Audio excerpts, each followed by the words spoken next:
Welcome back to the eSports Report presented by Xbox One. Xbox One, getting involved with the ESR. I like it. I love it. We use it every day. So we use it every day. So yeah, I mean, I use mine all the time. Here, home, everywhere, events. My life revolves around the Xbox One. He does not take it on the train with him. I can confirm that. But you did use it last night on the show to play a brand new game. Evolve got pushed back at the end of 2014. I think it was supposed to be like an October release. Got pushed back to February. So normally when that happens, everyone gets up in arms. They get pissed. What's wrong? As a player, I get excited because that tells me that the developers and the publisher have agreed that the developers feel something is so strong that they need to tweak or fix or perfect, that if you can convince the publisher to push the date back, that it's really going to benefit the gameplay overall. I think a majority of the people look at it the other way. They would say, it got pushed back, why? You know, and then usually you don't get a lot of information out of that stuff. No. I mean, Blizzard's amazing for that reason. They don't give you a release date. They just say, we're grinding until this shit is done, and then we'll launch it. It'll have an alpha and a beta that they won't tell you how long it'll last or whatever. And then one day it's just, all right, the beta ends in 30 days, but the beta goes into, like, the actual game. Right. Well, from the alpha that I played for Evolve, I know that they were making a lot of tweaks, and I definitely have to say the final version is absolutely beautiful. We have some B-roll from yesterday. Matt, talk me through your experience playing this game. First off, for those who missed the show completely, what is this game about? So Evolve is a 4-on-1 multiplayer game. Right there you can see Monsters is the one, and then the other four are played by different roles. So think of a support, a assault player that does a ton of damage, a healer, just all the different kind of classes you would expect in a multiplayer class-based game. And basically, the monster, they can eat these animals and other types of things and evolve. Right here, you see trying to take out a monster with my lightning gun. How'd that go? Yeah, he didn't take that kindly. Ben was the support player, so you can see he calls in that artillery strike. Oh, crap. And you can level up your character and unlock other different characters. So there's a lot of microtransactions. There's 100, I believe I saw when I was on the train coming in, I looked it up. There's like $136 of DLC available right now. Shit. So there's different skins, different monsters, just tons of different things that you can use. And they have some cool stuff planned. I know they have a Kraken monster that I don't know if we fought it last night. I think this is actually it.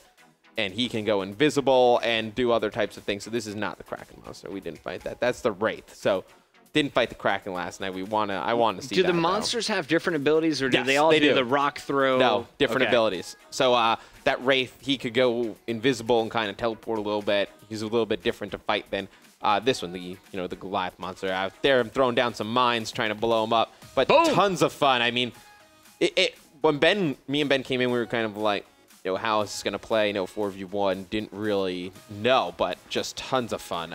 It's just an awesome game. Now, talk to me about respawns, because obviously if you're one of the 4 soldiers, eventually one of you is going to go down. Yep. So basically, there's no respawn. You can get revived by teammates, though. Okay. So you can get revived by your teammates, or I believe the support class has a little kind of, monster dinosaur guy called Daisy. Daisy's able to, get your players revived, and right there you see we're defending that power supply. You can't let the monster blow up the power supply. So once the monster gets to fully leveled at level 3, then he has the opportunity to attack that power supply. Yeah, he's a scary. He's so hurt though. You can see his health bar at the top. It took forever for him to go down. You can see right here. This is where he's in the revive state. I believe we're on with Ben right here. Of course, and Ben's dead. There you see Daisy, that little support monster trying to revive, but does so much damage to the monster. Right there, you can see we were finally able to take it out. Before I blew up our power supply, we were getting hyped in here. It's just a very fun game. So you drop in. It's an awesome concept. You drop in. There's a monster that's somewhere else on the map. That thing's leveling up. You're trying to chase it down before he gets to the ultimate level. Right. And clean it up. Well, now, as a player, like a soldier, do you level up just like the monster is evolving? So you have different. When you kill monsters and play games, you rank up different things. So you rank up your mines, you rank up your lightning gun, you rank up your assault gun. So once you hit level 4, which is pretty much you unlock everything. So you get to 1 star in the gun, 1 star in the mines, 1 star in the lightning gun. You unlock a second character. Okay. So then you can level up that player, and then you unlock a third character. So the second character for the assault class that I picked I had a flamethrower. I had some different other options to use. Gotcha. And there's 3 classes at the start. Well, 3 different kind of. There's 4 classes, 3 different players in each class at the start of the game. So it'll be interesting to see as the game goes on, different combinations work better against different monsters. Right. And then you're almost picking and banning at the beginning of the game to figure out which ones you're going to use. What's the future of Evolve? Does this have any opportunity to become an esports title or like an online league? We were chatting a little bit about this. It would be kind of interesting. You had 4 players, and then every round, let's say round base, 1 player on your team was designated to be a monster, and you did round base like that. Not entirely sure how it would work out, but I think it definitely has some awesome playability to it. The game out early, and I know a lot of people are going to pick it up and drop it. I just get that feeling that it might have the Titanfall kind of reaction. They spend a lot of time, game comes out, people try it, have fun with it, and then might move on. What do you think could keep people into this game for a long period of time? I think some awesome DLC. Some, obviously, looks like it's going to be kind of heavy on the microtransaction. I think some DLC, that would be really interesting. What happens if you made some monsters that we've seen in movies and stuff like that be playable in the game? That would be King pretty Kong. I heard you guys talking about that last night. Bring Godzilla in. I don't know. Just add some interesting stuff with the monsters, and then Mothra. Yeah, and then with the classes, with the classes, I think the more variety you get. I think the hardest thing about making a game that's class based is that it's something Destiny kind of, I don't want to say struggled with, because I do love playing Destiny, but to make a class-based game, you have to differentiate the classes so much that when I play an Assault, it feels completely different, like a completely different game than playing as a support player. Right. I don't know. I only played the support yesterday, the Assault, so I'd have to go home, play a little bit around with the support, see how differently it plays. But I think that's one of the biggest keys to nailing down a class-based game. So if you nail that, it keeps it fresh, because as soon as you max your Assault, then you're going to go play a support. It feels a completely different game. Saw a lot of people in the chat. This game looks badass. I need to try it. Big shout out to everyone who is hanging out and, of course, interacting with us throughout the show. Send us your tweets as well. What do you guys think of Evolve? Did you pick it up yesterday? Did you go with the digital download, or did you go for the disc? Let us know. And what were your thoughts overall after the first 24 hours of Evolve? Have you been digitally downloading games or buying them? I have. Digitally downloading. And in fact, you want to know a little secret? Yeah.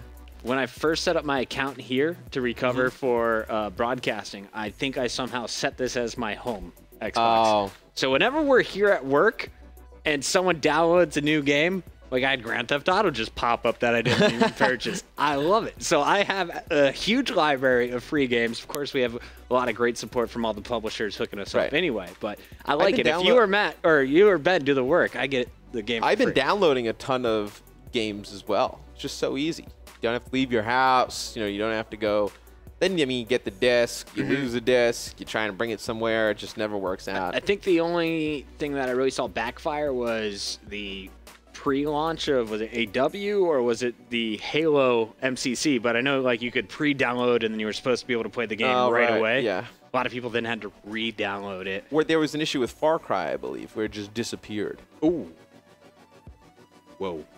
Yeah, I think. But for the most part, presented by Xbox One, everything's going smooth. Yeah. But no, I really do enjoy being able to access the store and just lock it up right there from my couch. It's the easiest way to do it. Done. All right, so Evolve overall, Matt, you only had 24 hours with it. 1 to 10 scale, what would you give it, knowing that you have a competitive background? I would give it an 8. I had a fun time playing it. Yeah, I've been playing a ton of, compared to some of the games I played recently, whether just casually or competitively, I've had a pretty good time with it. I think it could be pretty fun, just get your friends together and play. I think that's one of the most important things. You need to have friends that have it, really get in a group, and that's where it really becomes fun. When I played in the alpha, if I was by myself as a monster, I won every round. But if you were just the medic or say you were the support player, it seemed we would lose every time because everyone just has their own plan, caring about themselves, trying to stay alive, and the team as a whole needs to it's fun to play. When I was playing with Ben, we were both here, having a laugh, playing. It was awesome.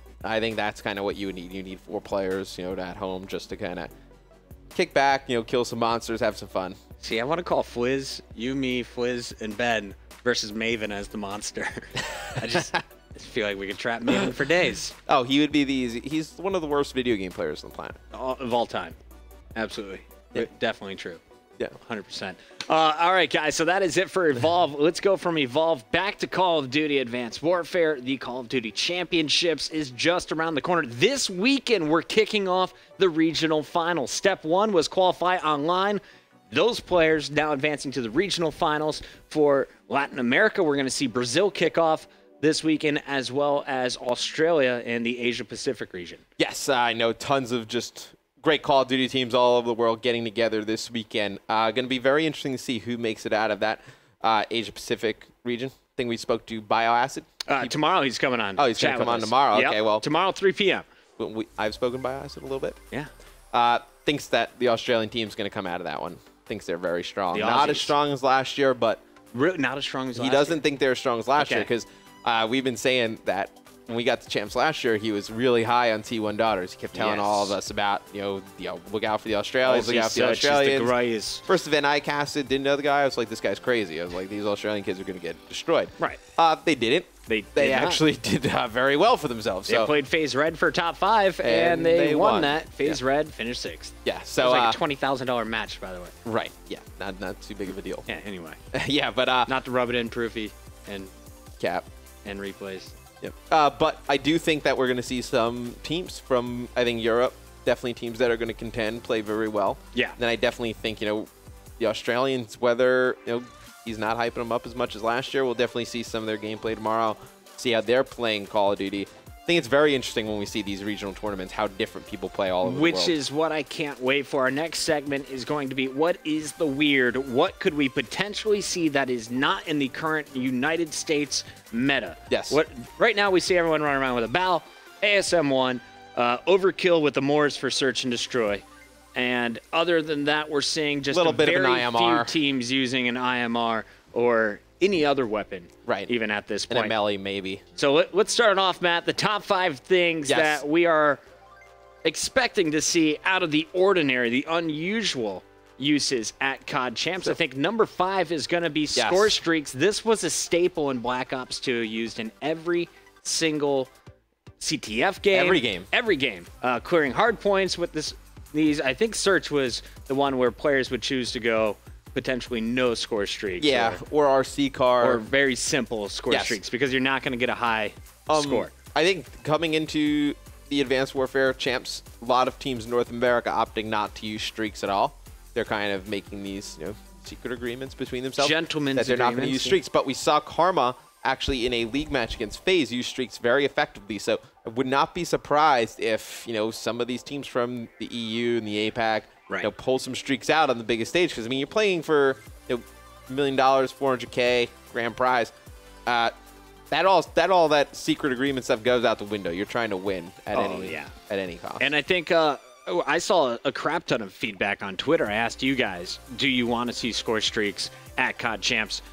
75% of you were really angry that I would even tweet that, and just said absolutely not. The streaks are too weak. They're useless. They should have been like Black Ops 2, but they aren't. And then the smart people responded with, we could see it. It's unlikely, because to get something useful, you need so many points. Remember, you can alter your streaks and enhance their abilities. A lot of the things that have to do with the streaks in this game are manual, but it's kind of funny you actually say that, because I remember when me and you first started with Black Ops 2, me and you, no previous knowledge of the COD franchise. Came in from Rainbow Six. I came from Halo and Shadowrun. Right, and we both kind of sat here and we're like, well, why don't they play with streaks? And everyone didn't like us. And then we made them play with streaks. Right. And streaks turned out to be pretty good. They're like, God, this is incredible. Why didn't we do this? This broadcast, this metagame, everything is changing. There's things we can talk about now. Whoa. But I think streaks, definitely, we're going to see some of it, whether it's aerial assault drones, maybe. Right. I mean, maybe something crazy like a Goliath at some point. I just want to see it used in pool play. I don't care once we get down to the wire, and you're not going to see teams try out anything for the first time. I feel like if you're playing for $20,000+, so top 8 and on, they're going to go with what? You're going to go with the basics, the fundamentals. Yeah. So I think we're going to see that towards the end of the tournament. So don't worry, guys. You're going to see the match that you We're expecting to in that grand Oh, finals. I can bet you Karma's going to bust out streaks in pool play. But I 100%. would love to see some experimentation, and who knows? Like, what if you found this strategy that totally counters everything everyone else from the U.S., the best region in the world, is using? Well, when Karma used those streaks against FaZe, they actually won that match. He got some aerial assault drone. I think he modified it with rockets, and it was just destroying. I was told the recon drone was used in search and destroy in a few of the qualifiers, and you could see people through walls like red pings. There's going to be some interesting stuff, I feel like. It's crazy. And really, I'm excited to see it just for variety. I think it's almost getting stale already, just the current same strategies being used, same meta, same guns all the time. Maybe we're going to see something new, and as a caster, I always found it a story within a story to cheer on that guy who was close to his streaks back in Black Ops 2. I think the casual fans as well as hardcore fans could enjoy the shows that could come out of something like that. It keeps it a talking point, and it also, for a casual fan, somebody new just tuning in, you always want to keep it as close to the out-of-the-box game as possible, and streaks is a huge part of casual Call of Duty, so I definitely think that helps. Number 4 on our list. We'll get into that. Gun variation. Definitely think we're going to see some different guns here at COD Champs. No longer just the bow, ASM-1, and more, especially in the early rounds. We expect some experimentation. We're already seeing it. In fact, we saw it in the qualifiers, and we'll probably see it in some of the more preparation online tournaments. But what are some of the weapons that you think need to be looked at first or have been proven successful? Some teams we've been seeing use the AK-12. Seeing a lot of AK-12 use. Parasite, big user of that so far. Slasher, Nable, Killa use the AK-12. I think the HBR that recently got a buff, haven't really seen anybody use it too much. The range damage got increased on that, right? So a map like Retreat on Poolside or Solar. Right. Retreat definitely. Could be used on that. IMR, we've seen a lot of people use that already. Prince ammo, never running out. We've seen a lot of people do really nice things with it online. Haven't seen anyone use it on LAN yet. And I've seen Dito as one of the players who's used it the most recently. Yeah. And it seemed even inconsistent for him. So I want to see, though, what is it like when you transition to LAN? Because the M8 on Black Ops 2 had that, we would one burst sometimes. Then on LAN, it would really, one burst, but it was still really good. Yeah. I felt like on LAN, it was almost a guaranteed 2, but online, it was 1 to 4. Right. So if the IMR performs like that, is that a better overall gun than the Bell? So that's something that, at Season 1 playoffs, we're definitely going to have to see people use. And then a melee. LMG of choice. You're gonna see the Amelie out there. I think thermal scope on that always. And then something I would always keep my eye out, if there's a kind of another buff or patch between now and March 27th. And March 27th, that changes the game completely as well. Remember, there was an event right after an MTAR Vector switch. Yeah. That very few people caught on to. So it's going to be interesting. Really looking forward to the other regions, though. Like if you grew up outside of the U.S. or you have been playing AW specifically within your region, is there a metagame that the U.S. players don't know about that might be even more beneficial than the current loadouts? Right. I think that's definitely something that we're going to see. I even think a lot of players we see now, they're using the AK with the extended mags. So are we going to see some different other types of variations? Maybe we'll see one player in the online qualifier 2 run extended mags on his ASM-1. He had 65 bullets in a clip. You can just hold down that trigger. You can just hold down the trigger and just go to town. So it's going to be interesting to see if we see more stuff like that as well. All right, let's bring it from guns to the other teams that we can look at. The first one we said was, of course, the Australians. They finished the highest out of any country other than the United States with a top 5 finish, Trident T1 Daughters. That team breaking up a little bit. We see, I believe it's Dens on a different squad right now. And we'll see what's going to happen with all of those teams, of course, this weekend at the APAC Regional Finals. But outside of the Australian teams, who are you looking at? Because I know there's a lot of hype right now around Epsilon and TCM. Epsilon and TCM, I would say those are the 2 strongest teams outside of the North American region. So Epsilon's going to be Swanee, Tommy, Mad Cat, and Josh. Josh's first COD Champs, learned that from Bryce yesterday. So always something to look out for with nerves and whatnot. Obviously, much different event, unlike anything else. And then TCM, coming out of UMG Orlando, played pretty poorly. How do they bounce back out of that? And obviously, I think they will make it through but against the best competition, how will they play after we saw them didn't play very well? Right. Exciting to see what's going to happen with Brazil as well. Every time I get online, I see more and more tweets on my timeline in Portuguese. And the Brazilian gamers are really stepping it up, especially on the Call of Duty side. They have a rich history in Counter-Strike Global Offensive, or Counter-Strike in general, especially Global Offensive right now. But I wonder, how good is that Brazilian team that's going to be coming over to the World Championships? Will they be able to contend? Because in the past, we saw people like Excellence going over there playing with some of the Brazil squads, 5 stars. They had a few issues last year that we won't get into. But I want to see, does that region have any strength that could surprise some people? If I'm not mistaken, you might be able to correct me if I'm wrong, but I think Brazil is one of, if not the second largest region for competitive Call of Duty. Massive. I think it's a huge community down there. So definitely expect some good things out of them. You know, the 3 teams coming out of the APAC, I fully expect all of those to be the Australian teams. And then I think, you know, the Mexico teams, we had Genke on the other day. Definitely the Aztecs and MFAM. Those are definitely teams that we're going to be looking at US regionals. And then some of the Canadian teams. We saw Real Eyes qualify through Canada, Real Eyes from Florida. But playing with 3 Canadians. Still, playing with 3 Canadians, he was able to get through. He kind of liked his chances a little bit. I'm calling all 14 North Americans unless Aztec gets in for Mexico. I'm calling 14 American teams. Sorry, Canada. I think there's maybe potential for 12 North American, 2 from another region. It's possible. Yeah? Yeah. You going 12 American, 2 outsiders? Why not? Who causes the upsets? We're going to find that out, of course. That's going down. March 6th is the North American Regional Finals. We just announced that everyone can watch it online, MLG.tv. There's no spectators at that event, which is going to be pretty intimate. I can't wait, actually, to see 32 teams, only 1 stage. Who do they cheer for? Yeah, it's going to be interesting. Are there fan favorites amongst the other pro teams? Oh, there definitely will be.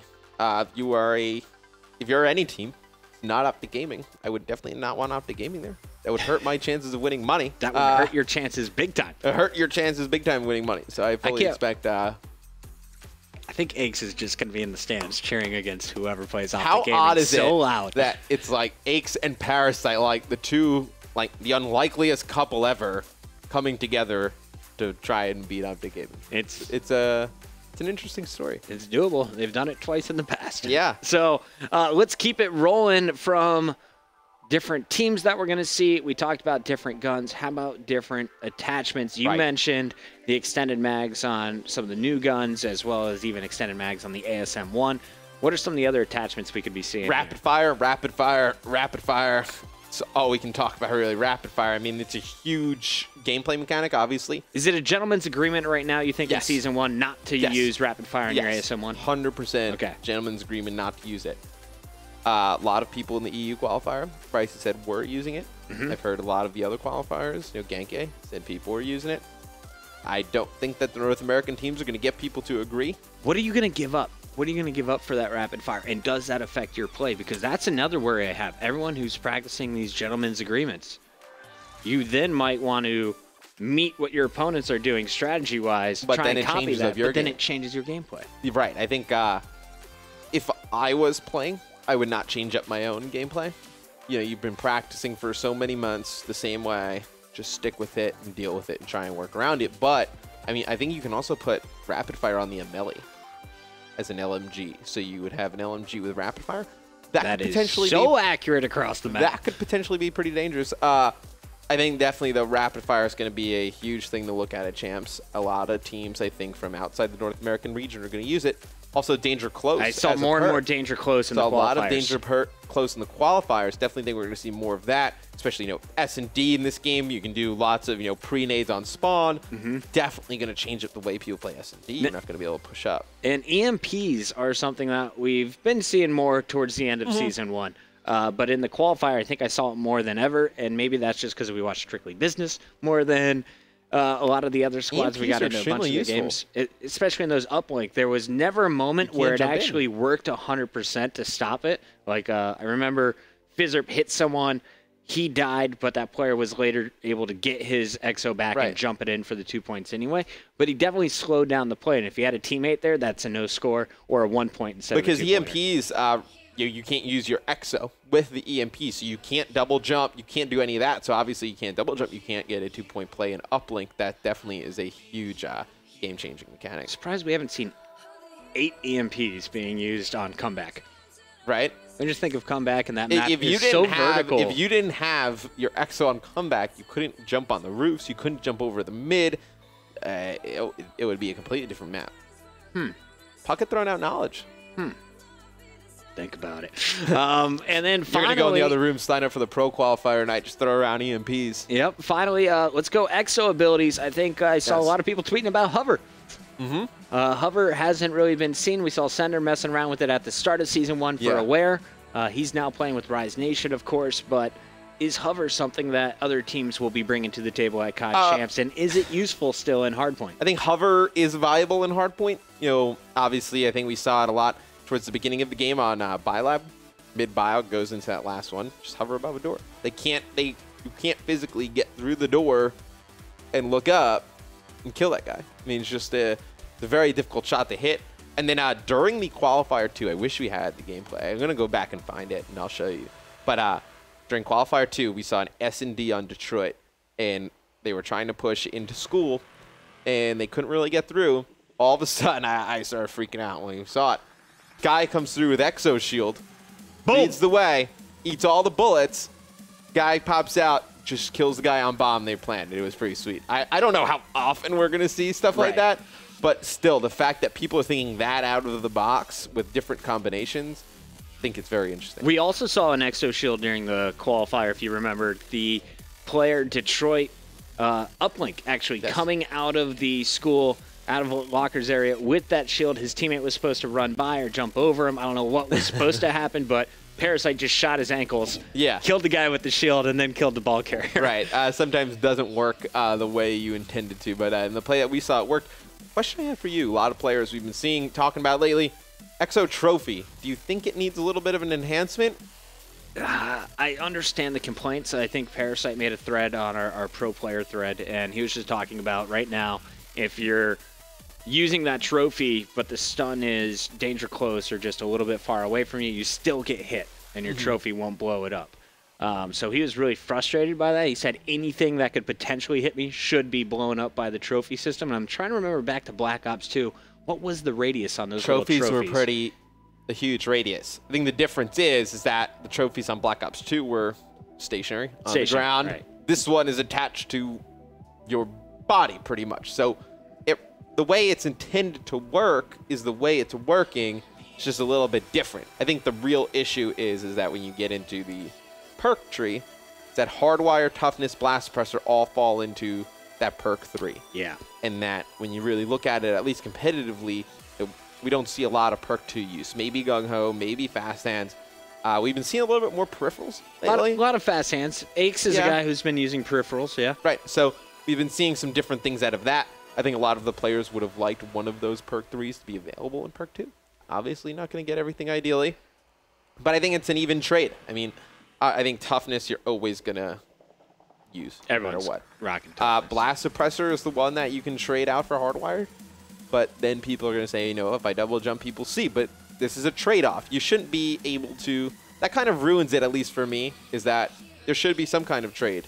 You shouldn't have to have one super soldier that everybody runs the same class. I can't be invincible, Matt. Everybody runs the same class. Everybody sees this. I think if one team is using stuns and EMPs, switch classes mid-game. A lot of things during Black Ops 2, when we were when I was with Cole, is that we would make all the classes and we'd actually use the classes. I feel like a lot of people make classes and then they never switch. They know the other team's using stuns, and instead of switching, they just complain about it. Right. I think you definitely need to see more players actually utilize those classes. I think Aches was a perfect example of someone who would use every single class. He switches classes every time he dies. You look at when he plays. And it's small changes, but they're definitely cerebral decisions are definitely being made here. Switching up to his stuns or switching over to an EMP for a certain situation. EMPs, of course, in Black Ops 2 were a Cole secret until the end of the game. Yeah. And Krim let everyone know how dumb they were for not using them all the time. We were doing some interesting stuff. We were even EMPing each other at points, because then it would look like, just to mess around with people, to make it look like, you know, we were using more EMPs than there were. Just throwing EMPs everywhere, and we were just EMPing each other, and we would try to have perks on to counter each other. We were doing some weird stuff that people like would never even kind of... That extra meta. Like when Clay sniped the van with the... Crossbow. That was pretty sweet. Pretty sweet. We didn't know that was going to work. Thinking outside the box. Thank you, Gataga. Right.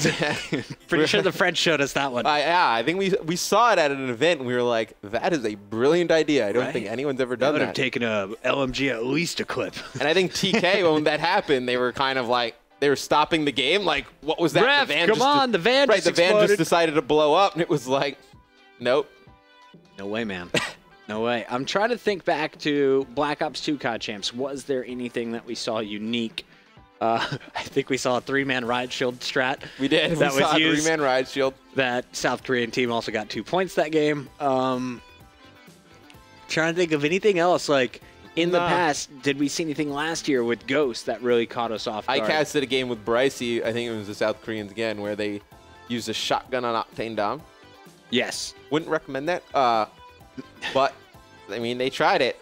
It's going to be interesting. I love seeing stuff like that. I do remember, though, Trident 2-1 Daughters caught everyone off guard with their aggressive shotgun play in Ghost. And that was something we saw definitely at X Games towards the later half of Ghost. But they were using it in the first 3 months. They swore by it. They used it in all of their strategies. They had 2 guys that would just be ultra aggressive, get up close and personal, and then 2 Remington players. And I still don't think we've seen the perfect kind of combination of, you know, guns, exos, lethals used in this game. I think there's so much that hasn't been explored yet that I think even closer to Champs, we're going to see a completely different game than we see now. And I'm also excited. Is overclock really that important that you have to have it on every single class? Because that has kind of been the default for everyone. Always go to that overclock so you can run a little bit faster.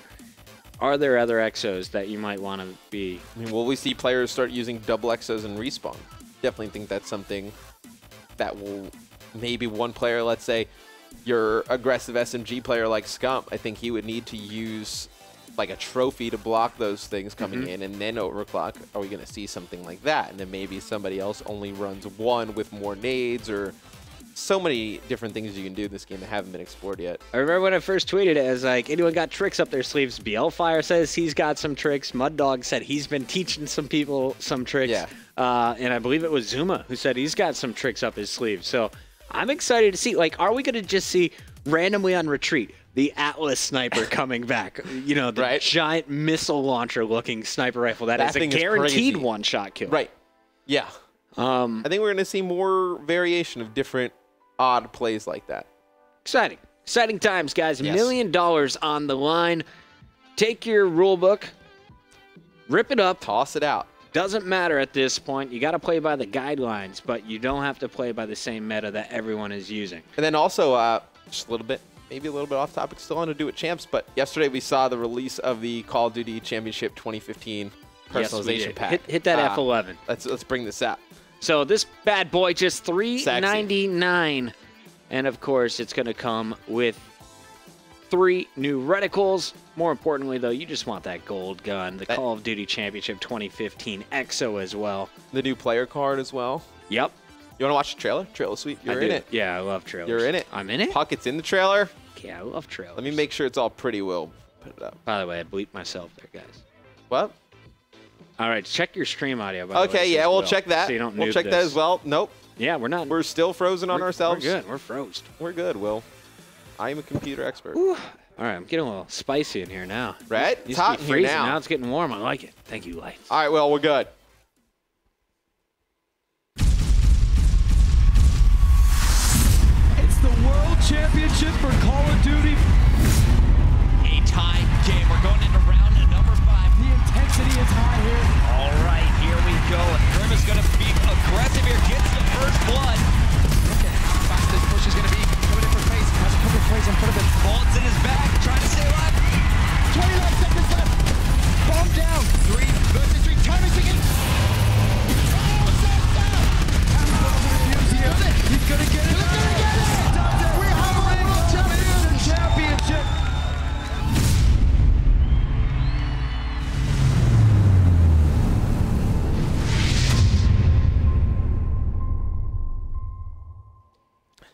Oh, hell yes. If that doesn't get you pumped up for Champs, I know I'm excited for Champs. I love Champs time every year. I was wondering what was that reticle, and then I realized, oh, it's the trophy. Yeah. It's that globe trophy. So pretty awesome stuff there. Speaking of trophies, saw Karma's tweet. There are 8 names on that Call of Duty trophy. 2 of them are mine. Anyone else going to be a 2-time repeater? Is Karma going to be a 3-peater? I think that one really pushing it. Do you think we see somebody who gets their 2nd ring or maybe even 3rd ring I think we could see FaZe and Parasite getting them. If not, it's Crim. That's Crim. But I think that's a great storyline, right? Right. Crim has to go through Aches, to get that 2nd ring. Aches has to go through Crim to get that 2nd ring. Yeah, Enable versus, Formal and Crim. The Halo pros kind of going at it. A little background. Parasite trying to get that 2nd one as well after not qualifying last year. Just a ton of great stories around that team. Yeah. Definitely expecting these guys to cash out. But really, who's going to be the best at the World Championships? Merc, he's been in the top 3 for every $1 million tournament. We'll see, will he make a return to the top 3 as well with Envy? Guys, that is going to do it for our weirdness that we could see at COD Champs. When we come back, we're talking about the relegation tournament that's kicking off tonight. You got to have a pro on your team. We'll give you all the details after this.